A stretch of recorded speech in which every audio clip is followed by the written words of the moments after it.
So tonight we're going to start our discussion by giving an overview of RSocket. And to do this, we'll first motivate what an RSocket is and why we need it, and then we'll talk about some of the features in the RSocket framework. As you'll see, the RSocket framework provides reactive stream semantics to pass messages across host and/or process boundaries. You can think of it as a message passing middleware mechanism that uses reactive streams capabilities. It also supports application-level binary protocols, so you can send the data around in a binary format rather than limiting yourself to the more traditional text-based formats with XML or JSON. So why do we need RSocket, or what problem does RSocket address? So thus far, the primary focus in this course has been on using Spring endpoint handler methods defined either WebFlux or WebMVC to send and receive requests and responses synchronously or asynchronously using HTTP. And you've seen a whole bunch of examples. We looked at stuff that used WebFlux to send requests back and forth. We used WebMVC and so on. Although this is an incredibly common model, there are several limitations with accessing RESTful APIs in this traditional way. So problem number one, those approaches are sort of inherently request response.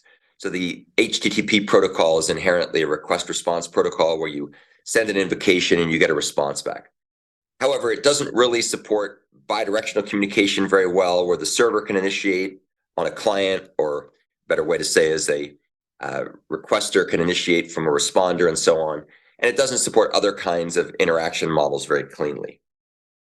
Another problem is because of the use of these kind of text-based encoding formats at the application level, we end up often with higher overhead and less efficient resource utilization. There's a study that appears in the link at the bottom of the slide where they compare binary transfer protocols versus text-based transfer protocols. And depending on various factors like which implementation you choose, the binary protocols are often smaller in terms of sending less data, and then are also often faster in terms of being able to send more information with less overhead.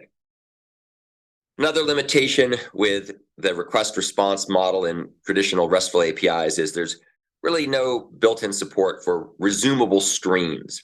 If the connection goes away between a client and server, then you can really only start from the beginning again, unless you put a lot of effort into what you're doing, without losing data. Now, if you're familiar with things like Netflix streaming services or other streaming services, you know that if your network goes wacky, which it does sometimes, you can simply reconnect your network and then resume playing where you left off. So the streaming support, the support for resumable streams is built in. Whereas with the request response models, you typically have to do some extra work to get that to behave properly. So, of course, we're going to talk about some ways to overcome these limitations using this thing called RSocket. So let's talk a little bit more about what RSocket is. RSocket is a reactive point-to-point messaging framework that's designed to overcome the limitations with the RESTful approaches we talked about before. In particular, it supports so-called client-server programs that interact using Flux and mono-reactive types that are provided by Project Reactor. And as you well know by now, the use of these reactive types enable interactions between the client and the server to occur asynchronously.